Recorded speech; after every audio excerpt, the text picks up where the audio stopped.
우리 이 시간 다 함께 자리에서 일어나셔서 오늘 우리에게 주시는 하나님의 말씀 함께 보겠습니다.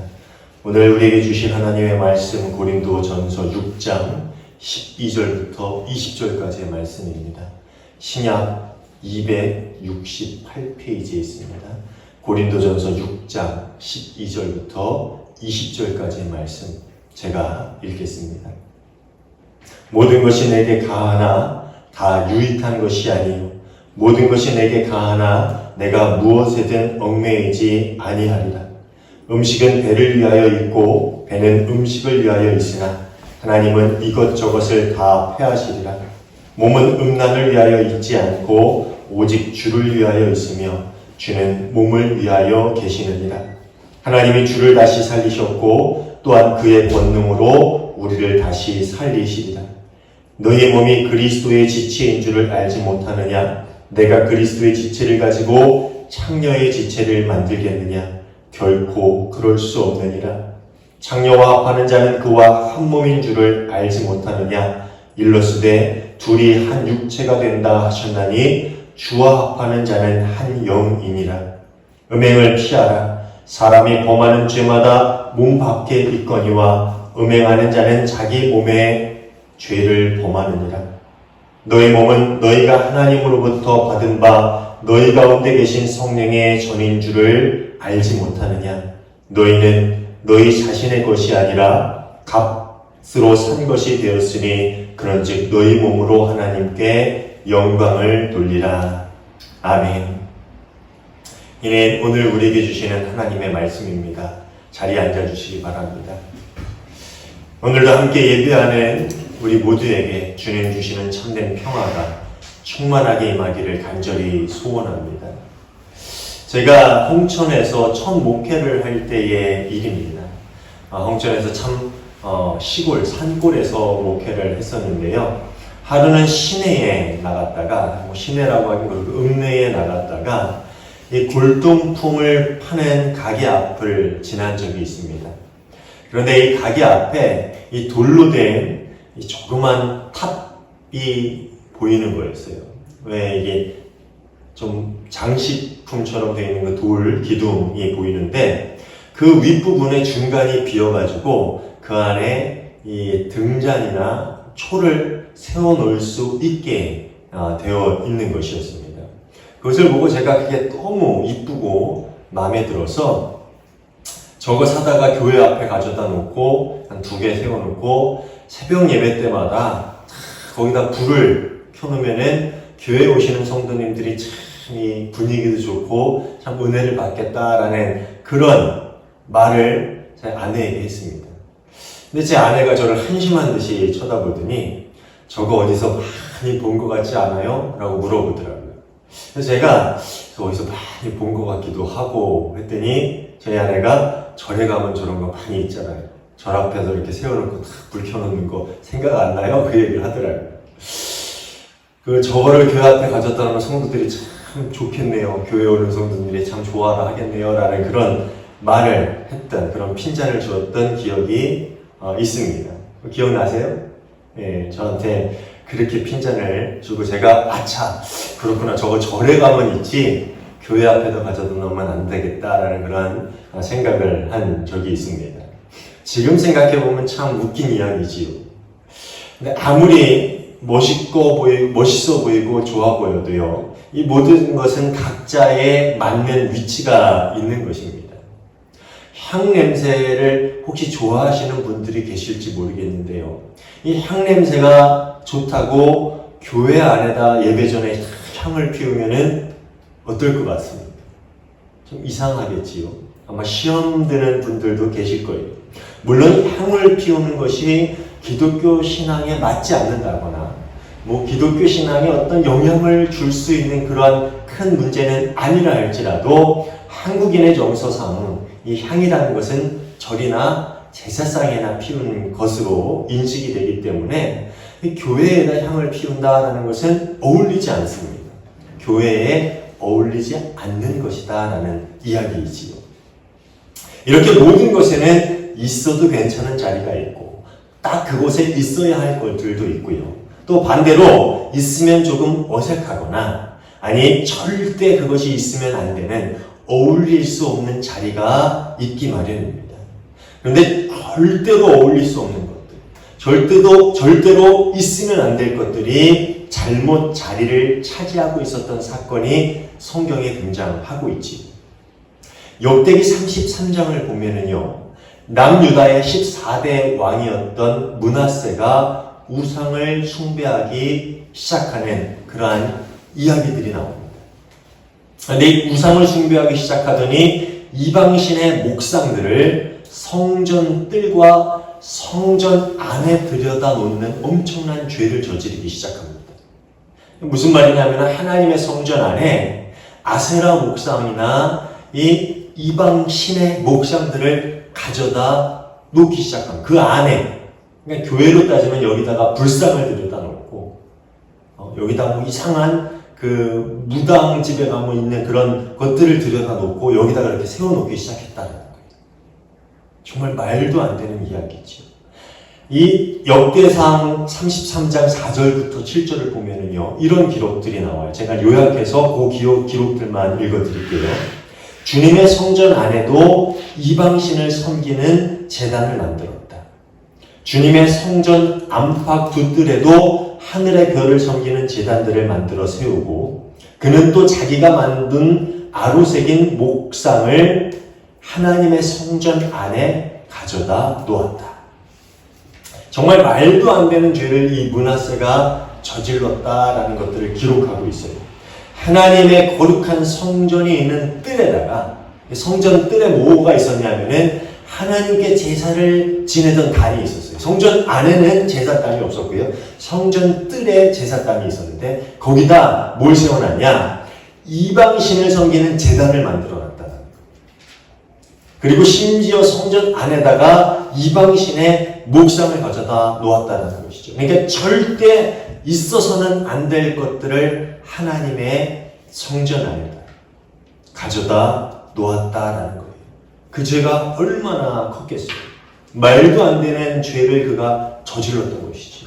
그 죄가 얼마나 컸는지 훗날 이 므낫세의 손자인 요시야 왕이 남유다의 왕이 되고 나서 이 성전을 개혁하기 시작합니다. 성전에 있는 모든 더러운 것들을 제하고 하나님의 제사를 다시 회복시키고 그 다음에 산당들을 모두 폐하고 그런 종교개혁 운동을 일으키고 성전을 깨끗하게 합니다.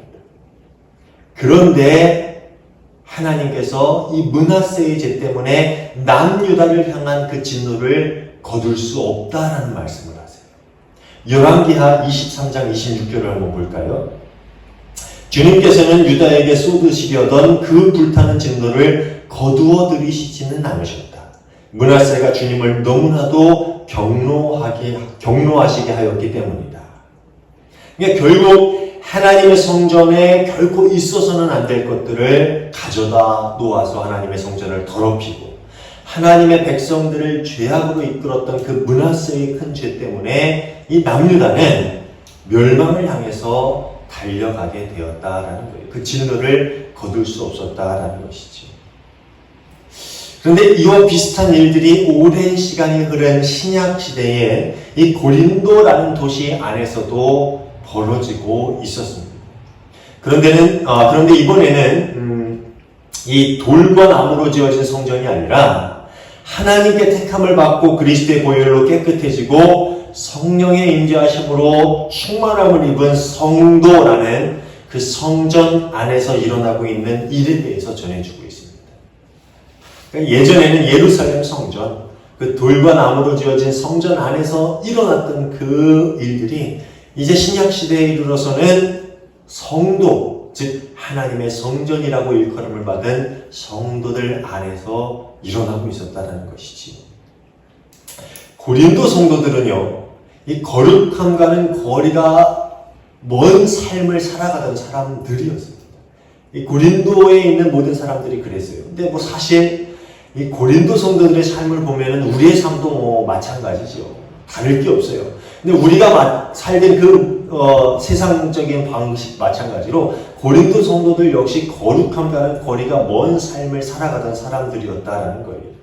근데 특별히 그들은 성적 부도덕이 극에 달한 도시 이 고린도의 풍속에 익숙해져 있었던 사람들이었습니다. 하지만 하나님께서 그들을 부르시고 그리스도의 보혈로 그들을 깨끗게 하시고 거룩하다, 또 의롭다 여겨주셨지요. 그래서 그들이 그리스도인 성도가 되었다라는 것입니다. 지난주 본문인 고린도전서 6장 11절을 한번 볼까요? 여러분 가운데 이런 사람들이 더러 있습니다. 그러나 여러분은 주 예수 그리스도의 이름과 우리 하나님의 성령으로 씻겨지고 거룩하게 되고 의롭게 되었습니다. 이 9절에서 10절을 보면은요, 각종 악행에 대해서 언급을 하고 있는데요. 모든 고린도 사람들이 그런 죄를 진 것은 아니지만 그 중에는 이런 죄 가운데 빠져 있는 사람이 있었다라고 이야기를 하고 있지요.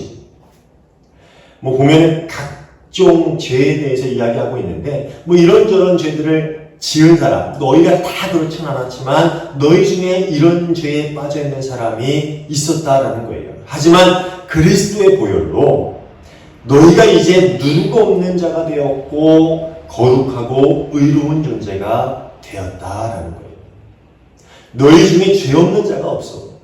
이런 죄 저런 죄, 작은 죄에서부터 큰 죄를 저질렀고, 또 그 중에는 남의 것을 빼앗고 도적질하고 음행하고 탐욕을 여전히 그렇게 하고 남색하고 동성연애 이야기하는 거예요. 동성연애 이런 사람들이 있었지만, 너희가 다 그런 사람들이었고 또 그 중에 더한 사람들도 있었지만, 이제 그리스도의 보혈로 누룩 없는 자들이 되었다.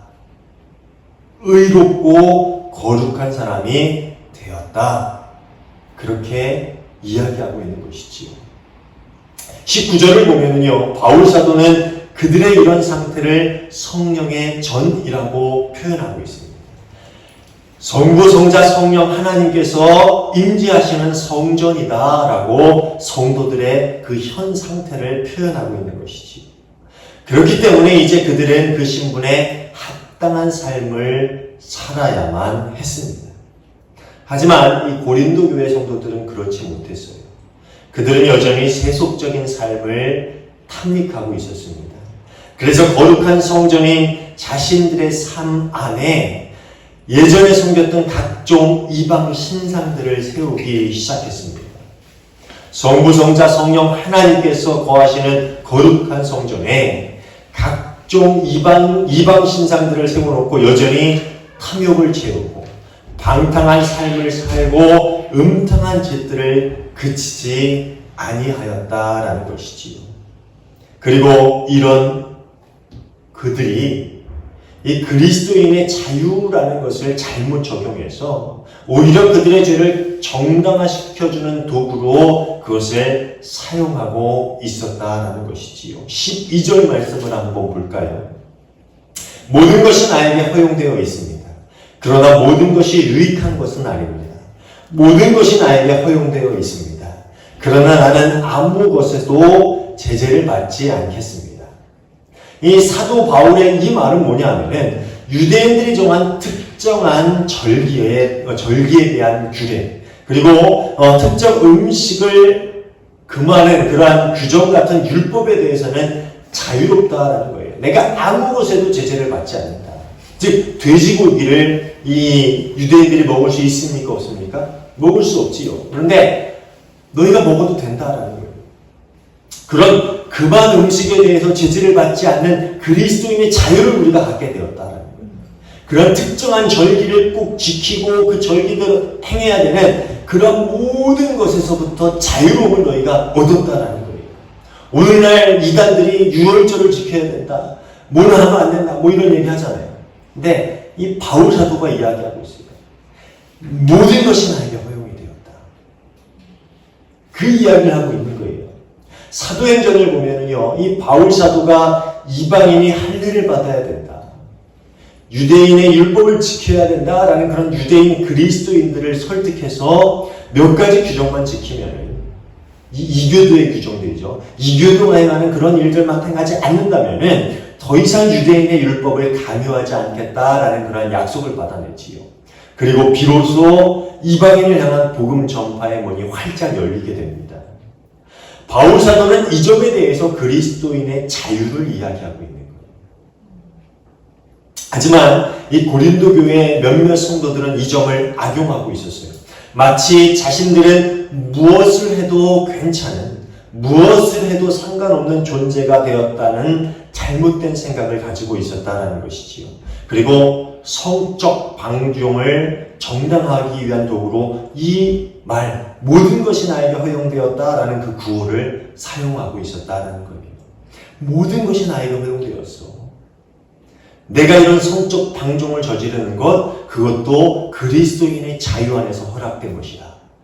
잘못된 도구로 이 자유를 사용하고 있었다는 것이지.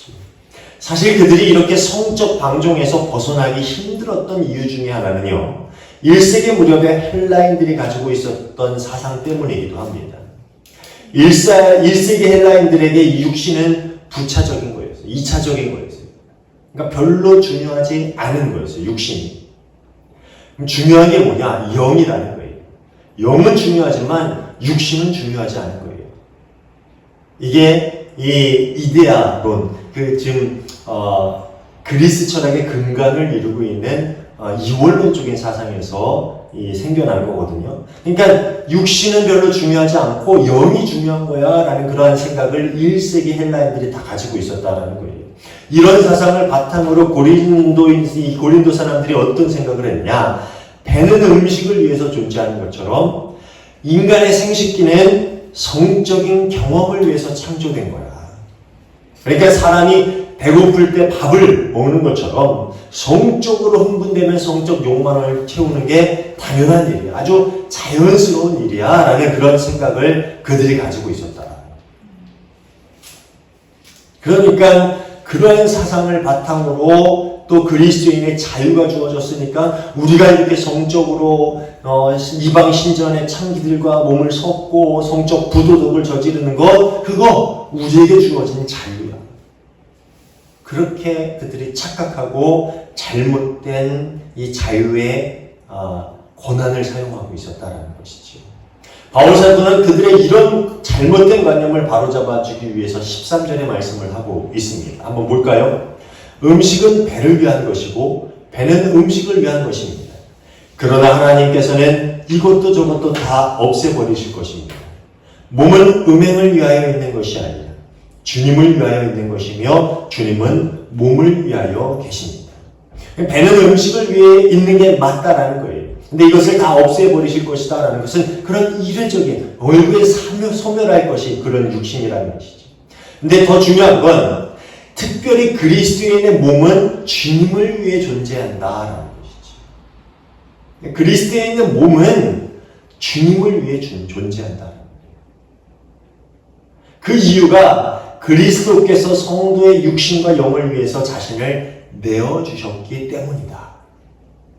그러니까 자신의 몸을 주고 성도의 육신과 영을 내가 내 피로, 내 희생으로 샀기 때문에 너희의 몸은 나를 위해 있는 거야. 하나님을 위해 있는 거야. 그 이야기를 하고 있는 거죠. 그래서 몸은 음행을 위해 있는 게 아니라 주님을 위해 있는 거고 주님은 그 몸을 위해서 있는 겁니다. 그 이야기를 하고 있는 것입니다. 바울 사도가 오늘 본문에서 이야기하고자 하는 핵심이 바로 여기에 있는데요. 우리의 몸은 예수 그리스도께 속한 바 되었다라는 것이지. 15절에서 우리의 몸은 그리스도의 지체다라는 그런 이야기를 하고 있는데 여기서 지체로 번역된 헬라어는요. 손과 발 같은 신체의 일부를 나타내는 단어이면서 성도가 예수님과 결코 분리될 수 없는 존재임을 강조하기 위해서 사용하고 있는 단어입니다. 그래서 이 고린도 서신뿐만 아니라 바울의 서신들을 보면은요, 이 그리스도의 몸된 교회, 그리스도의 지체, 이런 부분들을 많이 설명해서 성도가 결코 그리스도와 떨어질 수 없는 존재다라는 그런 이야기를 자주 언급하고 있습니다. 왜냐하면 그리스도께서 자신의 몸을 내어주고 성도의 몸과 영을 샀기 때문에, 자신의 소유 삼으셨기 때문에 이제 그 하나가 된 성도, 그리스도인은 그리스도와 뗄 수 없는 존재가 되었다. 그래서 지체라는 단어를 사용하고 있는 거예요. 하나님께서 사랑하시고 그리스도의 보혈을 통해서 구원하셨고 여전히 성령님께서 함께 하시기 때문에 때문에 이 세상에서 하나님의 거룩한 일들을 이뤄가고 하나님의 나라를 확장시켜가는 손과 발로 우리를 세우셨고, 그렇게 부름받은 이들, 그렇게 택함을 받은 이들, 그렇게 사명을 맡은 이들을 가르쳐서 우리는 그리스도인, 성도라고 부르는 것이지. 우리가 그렇게 부름을 받게 되었다라는 것이. 그렇기 때문에 그리스도인 성도는 뗄래야 뗄 수 없는, 그 이름 가운데 하나님과 분리할래야 분리할 수 없는 존재로서 그렇게 이 세상에 있는 겁니다. 이해가십니까? 그래서 지체라는 의미가 그런 거예요. 뗄래야 뗄 수 없다라는 거예요. 그냥 쓰다 버리는 이 볼펜과 같은 쓰다가 내가 버리는 그런 도구가 아니라 이 손 같은 이 몸에서 결코 떨어질 수 없는 그 지체고 너희가 그렇게 하나가 된 거야. 내가 너희를 위해서 내 몸을 주고 내 피를 흘리고 샀기 때문에 우리가 그렇게 하나가 되었다라는 거예요. 그리고 바울사도는 성도에 대한 개념을 한층 더 발전시키는데, 그리스도인이 되는 것의 요점 중에 하나가 성령께서 우리 안에 사시는 것이다 라는 이야기를 하고 있습니다. 성령님이 교회에서 예배를 드릴 때만 우리 안에 있는 것이 아니라, 우리가 기도할 때만 우리 안에 있는 것이 아니라, 아니면 일상의 삶 가운데 우리가 요청할 때만 잠깐 오셔서 우리의 어려운 일들을 도와주시는 분이 아니라 늘 우리 안에 계시고 우리의 모든 삶의 자리에 동행하시며 우리를 영원한 거처 삼아주시는 분이다라는 이야기를 하고 있는 것이지. 19절을 한번 볼까요? 여러분의 몸은 여러분 안에 계신 성령의 성전이라는 것을 알지 못합니까? 여러분은 성령을 하나님으로부터 받아서 모시고 있습니다. 여러분은 여러분 자신의 것이 아닙니다. 그러니까 성령님, 성부, 성자, 성령 하나님이 우리 안에 계시다라는 것은요, 우리가 무슨 일을 하든 어디에 가든 어떤 순간에든 늘 하나가 된다, 함께 있다, 그런 의미를 가지고 있다라는 거예요. 우리가 이 서양 영화에 익숙해지다 보니까 이 성령님을 가끔 히어로와 착각하는 경우가 있어요. 뭐 배트맨 하면 막 쫙 나타나서 우리를 도와주고, 어벤져스들처럼 악당이 나타나면 딱 와서 우리를 도와주고 떠나면 그게 아니라, 성령님은 우리 하나가 되어서 우리 안에 계시고 우리의 삶의 모든 일들이 함께 하시고 우리가 어디를 가든 어디에 있든 우리와 동행하시는, 우리 안에 내주하시는 분, 그게 성부, 성자, 성령 하나님이시라는 것이죠. 그런데 그리스도의 지체가 되고 또 성령의 거처가 된 우리의 욕심과 마음, 그리고 삶의 자리에 거룩과는 정반대가 되는 것들을 들여놓는 실수를 범하고 있습니다. 고린도 성도들이 그랬잖아요. 그리스도인이 되었는데 여전히 그들 안에 탐욕과 음란과 음행과 거짓과 욕심과 각종 더러운 것들을 그 성전 안에 들여다놓기 시작했어요. 마치 므낫세 왕처럼 말이지. 바울이 이 9절부터 10절에서 고린도 성도들에게 경고하는 것처럼, 그것은 음행이 될 수도 있고요, 또 남의 것을 탐내는 마음이나 가진 것에 만족하지 못하고 다른 이들을, 더 많은 것들을 탐닉하는 그런 마음이 될 수도 있고요, 또 하나님께 의지하기보다는 술과 같은 세상 것으로부터 위로와 위안을 구하는 그런 모습이 될 수도 있어요. 그러니까 어울리지 않는 그 모든 것들을 우리 안에 들여다놓는 것, 그것이 므낫세 왕이 마치 이방신을 성전에 들여다놓는 것과 마찬가지의 일이다라는 것이지. 분명 우리의 몸과 마음, 우리의 모든 삶은 성전, 즉 성부, 성자, 성령 하나님께서 거주하시는 거룩한 곳이 되었는데, 그것에 전혀 어울리지 않는 것들을 가져다 놓고는 부끄러워하기는커녕 그것을 정당화시키기에 급급합니다. 그것을 정당화시킨다. 부끄러움이 없다는 거예요. 므낫세 왕이 그랬을 것 같아요. 다 가져다 놓고는, 야, 여기 하나님도 계시고 아세라도 있고 별과 달의 신도 있고 모든 것이 다 있구나. 많으면 좋지. 부끄러워하지 않는 거죠. 그것을 정당화시키고 그것을 합당한 이유를 찾기 시작한다는 거예요. 근데 고린도교의 성도들도 그랬어요. 내가 이제 예수를 믿었으니까 내 안에 거룩한 성부, 성자, 성령 하나님이 계시기 때문에 내 몸은 성전이고 이것은 거룩하기 때문에 더러운 거 들여놓으면 안 되지라는 게 아니라 내가 이제 성부, 성자, 성령 하나님을 믿고 그리스도인이 되었으니까 모든 것으로부터 난 자유로워. 내 영은 구원받았어. 그러니까 내 몸은 이제 자유로워. 내가 음행을 저질러도 되고 내가 욕심을 내도 되고 내가 술 취해도 되고 내 몸이 그러는 거지 내 영이 그러는 건 아니니까. 말도 안 되는 사람이 자신의 죄를 정당화시키려다 보면은 말도 안 되는 논리를 펼치게 되어 있는데 이 고린도 교회 성도들이 그랬다는 거예요. 종종 정말 큰 실수를 저질러서 교단뿐만 아니라 이 세상적으로 시끄러운 뉴스를 만들어내는 그러한 목사님들의 모습을 종종 보게 됩니다. 참 안타깝지요. 그런데 더 충격적인 건 뭐냐? 그런 일들을 저지른 대부분의 목사님들이 잘못을 인정하고 회개하기보다는 변명으로 일관하거나 아니면 자신의 행동을 정당화시키려는 그런 태도를 보인다라는 것이지요. 세상 상식적으로도 이해할 수 없는 그런 변명들을 드러내요. 정말 말도 안 되는 그런 변명들을 드러내요. 마치 정치인들이 그러는 것처럼 목사들도 똑같은 행동을 합니다. 그게 말이 돼? 아주 어린애에게 물어봐도 말도 안 되는 그런 논리들을 펴면서 자신의 행동을 정당화시킨다라는 것이죠. 제가 감히 누구를 평가할 주제는 못 됩니다. 저도 제 자신을 잘 알아요. 그렇지만 그런 모습을 볼 때마다 적어도 마음속으로 최소한의 부끄러움을 아는 목사는 되잖아요. 내가 잘못을 저질렀을 때 그것을 부끄러워해서 정말 머리를 조아리고 고개를 들 수 없는 하나님 앞에 정말 부끄러움 가지고 나올 수 있는 그런 목사만큼은 되자. 내가 그런 생각을 합니다. 여러분은 어떻습니까?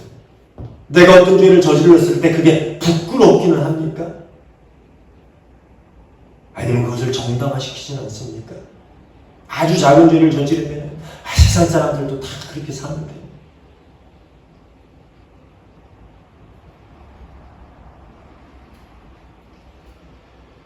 혹시 큰 죄를 저질렀을 때는 내가 그럴 수밖에 없었어. 아니면 내가 분명히 죄를 저질렀는데 나 이거 아니야.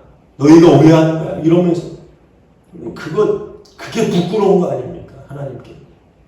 내가 최소한 부끄러운 줄 알고 제가 하나님께 범죄하였습니다. 여러분 성경에 보면은 다윗이 죄가 없습니까? 다윗이 죄가 있어요? 없어요? 엄밀히 한번 따져볼까요? 사울이 죄를 더 많이 졌습니까? 다윗이 죄를 더 많이 졌습니까? 한번 생각해 보세요. 성경에 나와 있는 걸로 사울이 죄를 더 많이 졌어요? 다윗이 죄를 더 많이 졌어요? 세상적으로 볼 때 물론 성경적으로 보면 사울이 죄인 더 죄를 많이 참 판단하기 그러네요. 죄를 더 많이 졌다? 근데 한번 여러분 생각해 보세요. 다윗이 지은 죄 뭐예요? 제일 큰 거? 간음이죠. 그리고 간음을 감추기 위해서 뭘 했어요? 살인을 했죠. 사울은 그거 안 했어요. 사울은 간음하거나 살인하거나 이런 적 없잖아요. 근데 다윗은 그거 했어요. 그런데 왜 하나님이 다윗을 하나님의 마음에 합한 자라고 했어요? 왜 그랬습니까? 나단 선지자가 그 죄를 이야기할 때 사무엘이 사울에게 죄를 이야기할 때 사울은 변명으로 일관했어요. 하나님께 또 좋은 제사를 지내라. 하나님께 다 좋은 것을 드리라고 제가 하지 않았어요. 변명으로 일관했어요. 자신의 잘못에 부끄러움을 느끼지 못했어요. 사무엘이 떠나려고 하니까 사람들에게 나를 좋게 좀 얘기해 주십시오. 끝까지 하나님 앞에 자신의 죄에서 부끄러워하기보다는 그것을 변명으로 일관하고 내가 어떻게 이 자리를 지킬 수 있을까 그것에 연연했어요. 근데 다윗은 어떻게 했습니까? 나단 선지자가 그것을 지적하니까 그 앞에 무릎을 꿇고 내가 하나님께 죄를 범하였습니다. 눈물을 흘리며 회개했죠.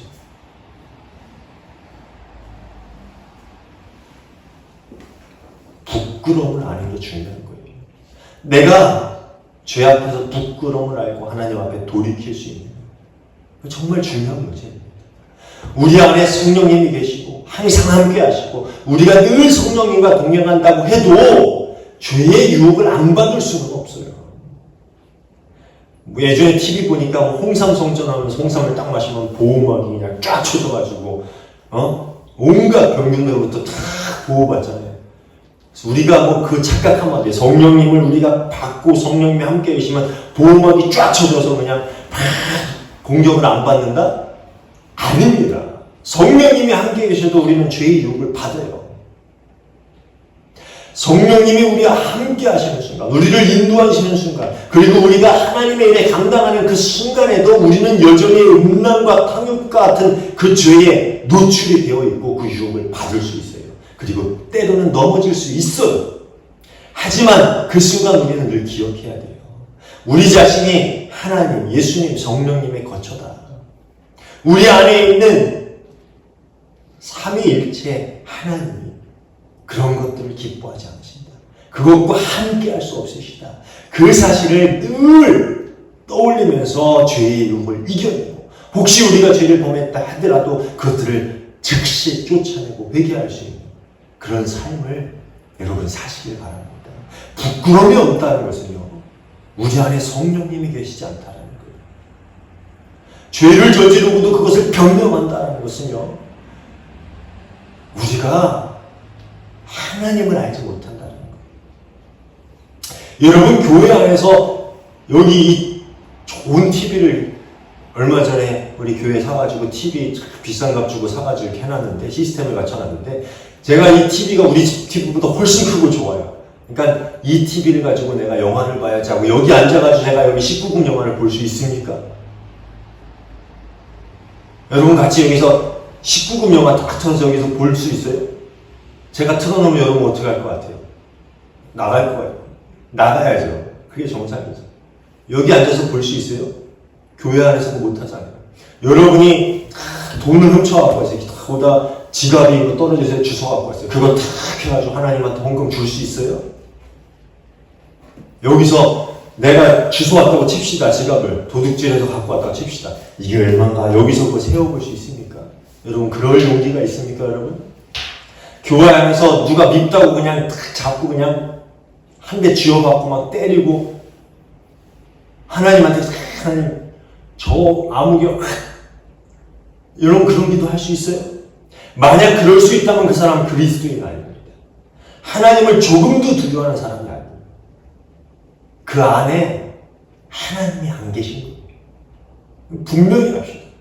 죄를 부끄러워하지 않는다. 목사, 장로, 권사, 집사, 성도 아무 직분 상관없이 죄를 두려워하지 않는다. 그 사람은 하나님이 없는 거예요. 죄를 부끄러워하지 않는다. 그 안에 하나님이 없는 거예요. 죄를 용납한다. 용납하고도 내 마음에 괴로움이 없다. 성령님이 없는 거예요. 분명히 합시다. 사랑하는 여러분, 거룩한 성정인 우리의 마음에 우리의 삶에 어울리지 않는 것, 그리스도인의 삶에 어울리지 않는 것, 하나님과 어울리지 않는 것 과감히 내다 버릴 수 있기를 바랍니다. 요시아가 할아버지 므낫세와 아버지 아몬이 가져다 놓은 모든 우상들을 그냥 내다 버리고 그것을 불살라 버리고 도끼를 찍어 버리고 깨뜨려 버리고 그리고 모든 산당들을 완전히 부숴버렸던 것처럼 하나님이 성전이 되신 우리의 삶에 어울리지 않는 모든 것들을 과감히 버리고 끊을 수 있는 우리 모두가 되기를 바랍니다. 스물스물 우리 안에 들어올 때 그것을 막을 수 있으면 더 좋고, 그것에 혹시 우리가 넘어졌다 하더라도 다시 돌이켜서 눈물을 흘리며 그것들을 쫓아내고 끊어버리고 부숴버릴 수 있는 저와 여러분 모두가 되시기를 간절히 소원합니다. 20절에서 이야기하는 것처럼 너희 몸은 하나님께 영광을 돌려라 라고 이야기하는 것처럼 우리의 마음 한 자락, 삶의 한 자리, 그 모든 것들이 하나님께 거룩한 제사가 되고 하나님께 영광 돌릴 수 있는 그러한 삶의 모습들이 될 수 있기를 주님의 이름으로 축원합니다. 기도하겠습니다. 하나님 감사합니다. 저희 더러운 몸을, 저희 더러운 삶을, 저희 더러운 영을 그리스도의 보혈로 깨끗게 하여 주시고 성부, 성자, 성령 하나님이 임재하시는 거룩한 성전 삼아 주심에 감사를 드립니다. 그렇게 성전된 저희가 하나님과 어울리지 않는 모든 것들을 저희의 마음에서, 저희의 삶에서, 저희의 모든 삶의 자리에서 쫓아낼 수 있기를 바랍니다. 내어 쫓고 찍어내고 불살라버리고 모두 부숴버릴 수 있는 저희가 되기를 바랍니다. 죄의 유혹들이 스멀스멀 우리에게 들어올 때 그것을 끊어내게 하시고 막아내게 하시고 쫓아낼 수 있고 늘 거룩한 성전 되어서 우리의 삶을 통해서 하나님께 제사드리고 하나님께 예배드리고 또 세상 가운데 하나님께 영광을 드러낼 수 있는 거룩한 산제사의 삶을 살아갈 수 있는 저희 모두가 되게 하여 주시옵소서. 죄 앞에서 부끄러워하고 두려워하고 그것을 증오하고 미워하고 쫓아낼 수 있는 거룩한 성전의 삶을 살아가는 저희 모두가 되게 하실 줄 믿고 감사하며 예수님의 이름으로 기도하옵나이다. 아멘.